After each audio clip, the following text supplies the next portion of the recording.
Assalamualaikum warahmatullahi wabarakatuh. Salam sejahtera dan sehat selalu untuk kita semua. Saksikan terus videoku dan semoga bermanfaat. Amin.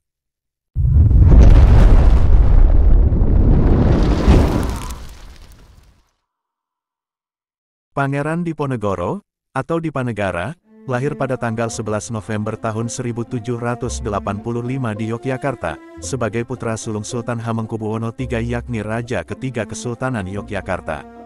Pangeran Diponegoro menghabiskan masa muda dalam lingkungan Keraton Yogyakarta, di bawah perlindungan ayahnya Sultan Hamengkubuwono III. Beliau mendapatkan pendidikan yang luas, termasuk aspek keagamaan, seni bela diri, dan etika Jawa. Ibunya memberi nama kecil Mustahar, ibunya juga seorang selir yang bernama R.A. Mangkarawati, yang berdarah Pacitan, Jawa Timur. Pangeran Diponegoro juga sering dipanggil dengan nama bendara Raden Mas Antawirya. Dari riwayat kepemimpinannya, Pangeran Diponegoro sempat menolak keinginan Sultan Hamengkubuwono III untuk dijadikan raja, karena hanyalah anak seorang selir.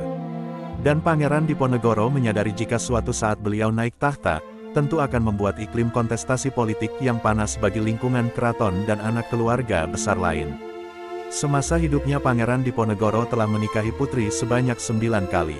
Beliau juga memperoleh 12 putra dan 10 putri dari 9 istrinya. Sebagai seorang pangeran, menurut sejarah Pangeran Diponegoro lebih memilih hidup di kampung halaman Eyang Buyut putrinya, sang permaisuri dari Sultan Hamengkubuwono pertama daripada tinggal di keraton maupun perumahan bangsawan. Kampung halaman yang beliau tinggali bernama Tegalrejo atau semacam kawasan pedesaan daerah Jawa Tengah. Pendidikan dan lingkungan istana memainkan peran penting dalam membentuk kepribadian Pangeran Diponegoro. Beliau dikenal sebagai pemimpin yang cerdas dan berwawasan luas. Selain itu, kehidupan keluarganya yang terpaut erat dengan kerajaan memberinya pemahaman mendalam tentang struktur pemerintahan dan politik pada masa itu. Pada awalnya, Pangeran Diponegoro tidak memiliki ambisi untuk menjadi pemimpin perlawanan. Namun, ketidakpuasannya terhadap kebijakan pemerintah kolonial Belanda dan rasa keadilan yang tinggi, membuatnya memimpin perlawanan melawan penjajahan, menciptakan babak baru dalam sejarah Indonesia dengan Perang Diponegoro yang terkenal. Pada tahun 1825, konflik pahit antara Pangeran Diponegoro dan pemerintah kolonial Belanda meletus, dikenal sebagai Perang Diponegoro. Pangeran Diponegoro tidak setuju dengan kebijakan pajak dan tanah yang memberatkan rakyat, serta tindakan kolonial yang merendahkan martabatnya. Konflik ini berkembang menjadi perang gerilya yang berkepanjangan. Setelah perang berkecamuk selama beberapa tahun, Pangeran Diponegoro akhirnya ditangkap oleh Belanda pada tahun 1830 dan diasingkan ke Makassar, Sulawesi hingga wafatnya pada tanggal 8 Januari tahun 1855. Meskipun diasingkan, kehidupannya terus dipantau dan dikendalikan oleh pemerintah kolonial Belanda. Pangeran Diponegoro hidup dalam kondisi sulit selama masa pengasingannya.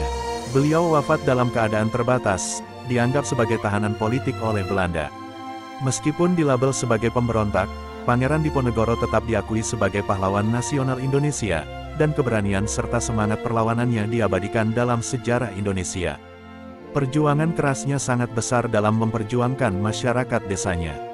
Dukungan langkahnya memang banyak, salah satunya Kasunanan Surakarta, namun ada pihak monarki Jogja sebagai keluarga intinya malah mengecapnya sebagai pemberontak. Namun label pemberontak tidak hanya melekat pada diri Pangeran Diponegoro namun seluruh terah keturunannya. Semenjak usai peperangan beliau juga tercetus untuk tidak lagi masuk dalam lingkungan keraton. Dan seluruh terah yang mengikutinya juga tidak diperkenankan masuk keraton, bahkan tidak dianggap lagi.